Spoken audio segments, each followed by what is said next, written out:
Ok, então vamos aqui a alguns casos. Caso 1, ressonância magnética do crânio, córtex no plano axial, sequência T1, sequência T2, sequência FLAIR. A lesão já é muito evidente aqui no FLAIR, no lobo frontal esquerdo. A lesão em si é essa aqui. Veja que há uma cápsula periférica, há um centro mais liquefeito. Isso aqui ao redor é edema vasogênico. Essa área de hipersinal na substância branca, poupando o córtex, é edema vasogênico. Edema vasogênico é inespecífico, pode ser em decorrência de processo inflamatório infeccioso ou não infeccioso, doença desmielinizante e tumor, edema tumoral.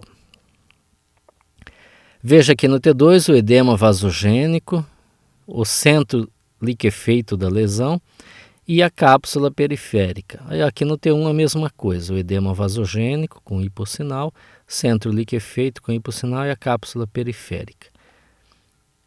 Após a injeção do contraste é feito T1, então esse é T1 pós-contraste no plano axial e no plano sagital. Veja que houve um realce anelar periférico completo na lesão. A superfície dessa cápsula é fina e lisa, não tem anfractuosidades. Aqui o centro liquefeito e aqui edema vasogênico periférico. Aqui no sagital é a mesma coisa. Mas aqui acrescenta que você tem uma lesão e uma lesão satélite adjacente. Isso significa que o conteúdo dessa lesão perfurou a cápsula, formou uma outra lesão que foi, na sequência, reencapsulada ali. Isso é muito típico de abscesso, entretanto não é específico. Então, com esse tipo de lesão, com esse realce anelar, nós ficamos entre algumas possibilidades. As três principais são abscesso, GBM e metástase. Então, essas três andam sempre juntas aí na imagem. Outras possibilidades mais remotas, mas que tem que ser lembrada, é placa de desmielinização, forma pseudotumoral ou hematoma em fase de reabsorção, hematoma tardio em fase de reabsorção. Como é que vamos fazer o diagnóstico diferencial? A difusão, aqui, sequência de difusão, aqui mapa ADC. Veja que no centro da lesão, na área liquefeita, nós temos hipersinal na difusão e hipossinal no mapa ADC. Brilha na difusão e fica preto no mapa ADC. Isso significa que há restrição da difusão da água aqui no centro. E, portanto, esse conteúdo deve ser um conteúdo espesso, um líquido espesso e, portanto, pus. Então, isso aqui faz o diagnóstico de abscesso cerebral, nesse caso, e não de tumor, porque no tumor a área necrótica central é liquefeita, é um líquido fluido, é um líquido fino, é quase água. Então, ele não fica com hipersinal, ele fica com hipossinal aqui e hipersinal aqui, fica exatamente ao contrário disso. Então isso aqui é bom memorizar, é muito típico de abscesso. Temos um caso então de abscesso cerebral. Caso 2, ressonância magnética, axial T1, axial T2, axial FLAIR. Veja o edema vasogênico aqui. Temos até um conteúdo dentro do ventrículo lateral aqui. Temos a lesão. Veja aqui no T2 o edema vasogênico, que é inespecífico.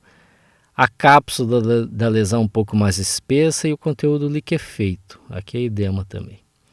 E no T1, edema vasogênico, conteúdo liquefeito central e a cápsula da lesão. Veja que é um T1 sem contraste, mas a cápsula já tem um fino hipersinal, um discreto hipersinal. Isso aqui é relatado em decorrência da presença de macrófagos xantomatosos na cápsula do abscesso. Entretanto, não é específico, porque alguns tumores também fazem hipersinal aí por hipercelularidade. Após o contraste, veja que houve um realce capsular periférico intenso e havia uma lesão satélite, uma lesão filha adjacente. O conteúdo aqui perfurou a cápsula e formou uma outra lesão. E aqui edema ao redor. Veja aqui a lesão mãe e a lesão filha. Então ficamos na mesma situação. Será que é um abscesso cerebral ou um GBM ou uma metástase? Vamos ver a difusão. Centro da lesão liquefeita, a área liquefeita, tem hipersinal na difusão e hipossinal no mapa ADC, assim como a lesão filha também. hipersinal no centro, na difusão, e hipossinal no mapa ADC. Portanto, restrição da difusão da água, portanto, conteúdo espesso, pus, abscesso. Então, esse é o raciocínio. Vamos ao caso 3. Axial T2, axial flare. Observe extenso edema vasogênico ao redor. Lesão aqui. Feito o contraste, realce anelar periférico. E no centro, que é ali que é feito, a difusão aí apresentando hipersinal, brilhando na difusão. Portanto, restrição da difusão da água, portanto, conteúdo espesso, pus, abscesso cerebral. Agora, só para relembrar aqui, uma peça de necrópsia com abscesso cerebral, necrose central, cápsula periférica. Normalmente não são biopsiados abscessos cerebrais, mas às vezes pode confundir na imagem com tumor, e aí acaba sendo biopsiado com um diagnóstico errôneo de tumor. E aqui está a histologia, né? Aqui a porção do parênquima cerebral adjacente, normal, mas lembrando que pode ficar hipercelular e pode ter muitos astrócitos gemistocíticos, e dependendo da idade pode ter até uma griose pilocítica aqui. Isso pode confundir com tumor. Aqui a cápsula do abscesso, a parte fibrosa, colagênica da cápsula. Mais para dentro tem uma parte de tecido de granulação, que é o responsável pelo realce.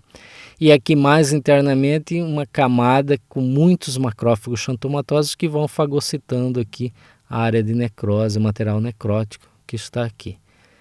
Veja aqui o tecido cerebral normal e a cápsula fibrosa. Veja aqui tecido de granulação, aqui muitos macrófagos xantomatosos e aqui a área de necrose. E aqui muitos macrófagos xantomatosos que dá uma certa hipercelularidade e ocasionalmente pode ser confundido com tumor.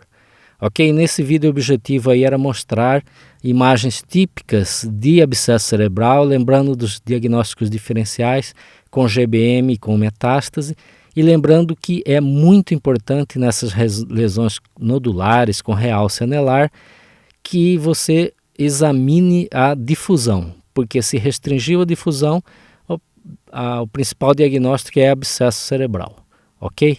Então nesse vídeo era isso, obrigado e até o próximo.